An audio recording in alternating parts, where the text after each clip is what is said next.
Hey everyone, I am your host Peter Zablocki and you're listening to History Shorts. I hope everyone's having a great day so far and thank you for making this show a small part of that. If you'd like to help me out with a small gesture, please leave History Shorts a rating or a review and click that subscribe button if you haven't already done so. For sources and books used as the basis for these episodes, how to advertise on the show, and other information such as a list of our upcoming guests on the Conversation series, or a link to our Patreon account where you can listen to exclusive episodes not heard here, please visit www.historyshortspodcast.com. Today's episode is brought to you by the Podcast Republic, your ultimate podcast listening app. Discover and subscribe to thousands of podcasts from around the globe, all in one place. Download Podcast Republic now and take your podcast experience to the next level. Having said all of that, on the night of April 14th, 1865, in a richly adorned presidential box of Ford's Theater, John Wilkes Booth pulled the trigger of a .44 caliber Derringer pistol and fired a single shot into the back of Abraham Lincoln's head. That moment has become one of the most infamous in American history, a national tragedy that transformed Lincoln from president to martyr. But what is less widely known, and far less mythologized, is that this was not the first time someone tried to shoot Abraham Lincoln. In fact, at least 2 other times during his life, Lincoln found himself the target of gunfire. Though these earlier incidents did not result in death, or even injury for that matter, they definitely foreshadowed the dangers he would face as a president presiding over a divided nation. These lesser-known episodes of near assassination paint a fuller picture of a man who, long before being a martyr, walked with death on his heels. Here is the rest of that story. Yesterday, December 7th, 1941. It's one small step for man, one giant leap for mankind. Mr. Gorbachev, tear down this wall. The first known attempt on Lincoln's life occurred during his presidency in August of 1864, less than a year before his assassination. At the time, Lincoln often stayed at the Soldiers' Home, a peaceful hilltop estate about 3 miles north of the White House. The site served as a summer retreat for presidents, and Lincoln used it to escape the oppressive Washington heat and the political chaos downtown. But the retreat was not heavily guarded. Security protocols were minimal by today's standards. Lincoln often rode back and forth between the White House and the Soldiers' Home alone, even late at night. It was on one of these solitary evening rides that the first brush with a bullet occurred. According to accounts later corroborated by members of his security detail and recorded by his bodyguard, Ward Hill Lamon, Lincoln had gone out for a ride toward the Soldiers' Home and was returning after dark. As he rode through a wooded stretch of road, a gunshot cracked through the air.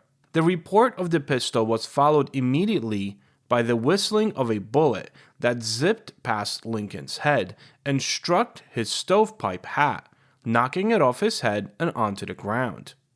Startled, but unhurt, Lincoln dismounted, retrieved the hat, and discovered a bullet hole clean through the crown. Accounts of the incident vary in detail, but what's consistent is Lincoln's nonchalant response. When he returned to the Soldiers' Home and recounted the event to guards on duty, they were obviously horrified. One suggested it had to be an attempted assassination, but Lincoln, with his typical humor, is said to have quipped, "It was just some foolish gunner who took me for a deer." He reportedly asked the guards not to publicize the event, fearing that it would worry Mary Todd Lincoln and stir up more concern in an already nervous Capitol.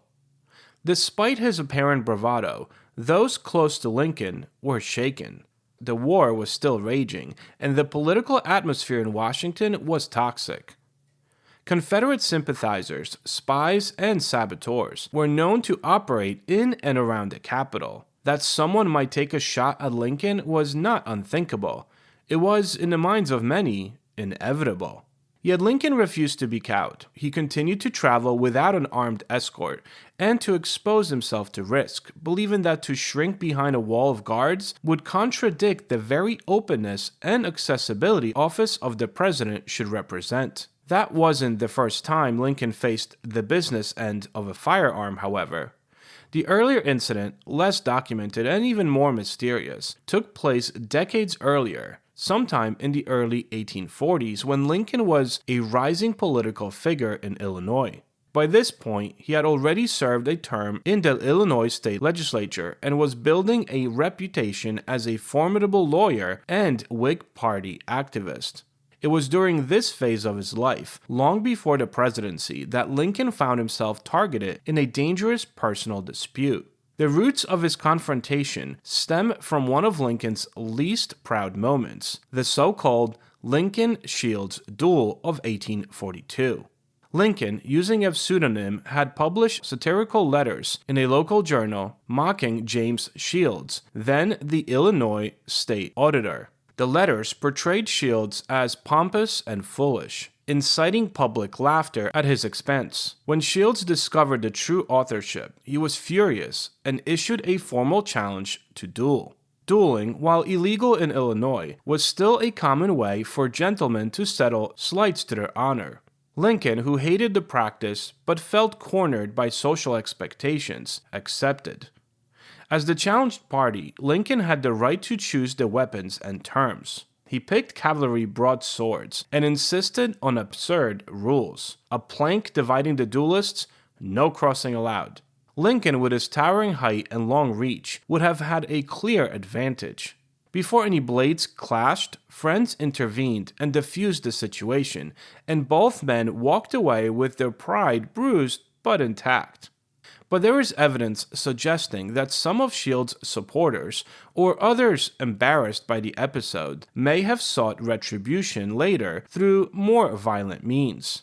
Local stories and oral traditions, collected later in the 19th century, describe Lincoln being fired at while leaving a courthouse late at night, possibly in Springfield or a nearby town. The story goes that a shot rang out from an alleyway or behind a fence, just missing Lincoln and striking a nearby tree or wall. The assailant was never caught, and the incident did not make it into the official record. Some dismissed it as folklore. Others believed it was a retaliatory act linked to Lincoln's mocking words and the dueling scandal. Though details remain murky, the fact that such a tale persisted even among Lincoln's peers suggests that the young lawyer's sharp wit had at times put him in dangerous crosshairs. Throughout his political life, Lincoln attracted fierce admiration and equally intense hatred. As a congressman in the late 1840s, he was among the few voices opposing the Mexican-American War, a stance that drew dissent from constituents and fellow lawmakers alike. When he returned to national politics in the 1850s, his vocal opposition to the Kansas-Nebraska Act and to the spread of slavery into Western territories placed him at the center of one of the most volatile debates in American history.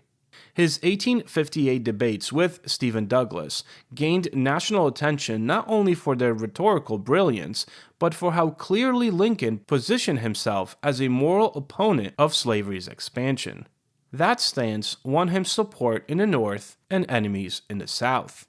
By the time Lincoln took office in March of 1861, with 7 southern states already seceded, death threats poured in by the hundreds. His mail, thoroughly examined by clerks and guards, frequently included images of nooses, bullets, or warnings of righteous vengeance. One man from Alabama sent a miniature coffin engraved with Lincoln's name. Another letter described in detail the president's daily routine and offered a bounty for his scalp. Lincoln, ever defiant, read many of them aloud with humor. "If I were to answer all the attacks made on me," he once said, "this shop might as well be closed for any other business." Security, such as it was, remained lax. In fact, on the night of his assassination, there was only one guard, John Frederick Parker, assigned to Lincoln's box at Ford's Theater. Parker inexplicably left his post during the intermission, possibly to get a drink, leaving the president unguarded at the most fatal moment of his life. This negligence stands in stark contrast to the clear, repeated evidence that Lincoln's life was under threat long before Booth fired his pistol. Booth himself had stalked Lincoln for months. He was aware of Lincoln's routines, of the frequent visits to the theater, and of his stubborn refusal to travel with protection. The plot to kill Lincoln had begun in Booth's mind long before that fateful April night. He was not a lone wolf acting on sudden impulse. He was a Confederate sympathizer, an actor embittered by the fall of Richmond, and a man who saw in Lincoln not a president, but a tyrant.